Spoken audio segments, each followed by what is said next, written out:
ধ্বংসস্তূপের মাঝে জ্বলছে ধোঁয়ার কুণ্ডলী, পড়ে আছে আসবাব, বালিশ কাঁথা। এ চিহ্নই বলে দিচ্ছে কিছুক্ষণ আগে নারকীয় নৃশংসতায় মেতেছিল আইডিএফ। রোববার গাজার খান ইউনিসের একটি বাড়িতে বোমা হামলার শিকার হন বহু বাসিন্দা। এতে একদিনে গাজা জুড়ে ইসরায়েলি হামলায় প্রাণ হারান বহু ফিলিস্তিনি।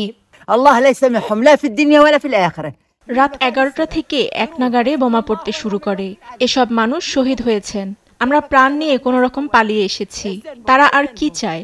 সৃষ্টিকর্তা যেন তাদের কখনো ক্ষমা না করেন। কেন তারা সৃষ্টিকর্তাকে ভয় পায় না? আমাদের যথেষ্ট হয়েছে, আল্লাহর কসম যথেষ্ট হয়েছে।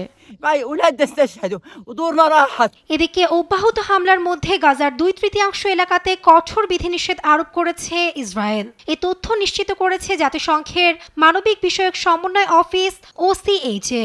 বিশাল এলাকাতে চলাচলে নিষেধাজ্ঞা দিয়ে অথবা জোরপূর্বক বাস্তুচ্যুতির আদেশ জারি করে চলছে প্রহসনের নাটক। বিধিনিষেধের আওতাভুক্ত এলাকাগুলোর মধ্যে রয়েছে দক্ষিণ রাফার একটি বিশাল অংশ।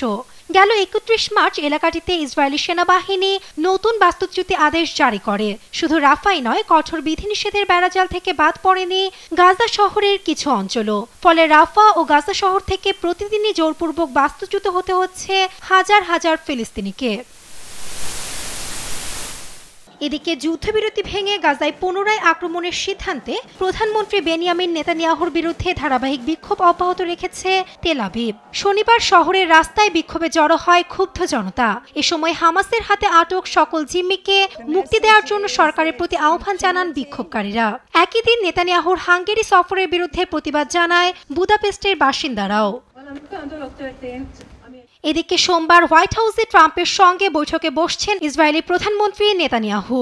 এর আগে শেষ সফরের সময় ট্রাম্প বিশ্বকে হতবাক করে দিয়ে আমেরিকা গাজা দখল করবে বলে মন্তব্য করেন। এবারে সফরে নেতানিয়াহু গাজা ধ্বংস করার জন্য আরও সবুজ সংকেত পাবেন বলে আশঙ্কা ফিলিস্তিনিদের।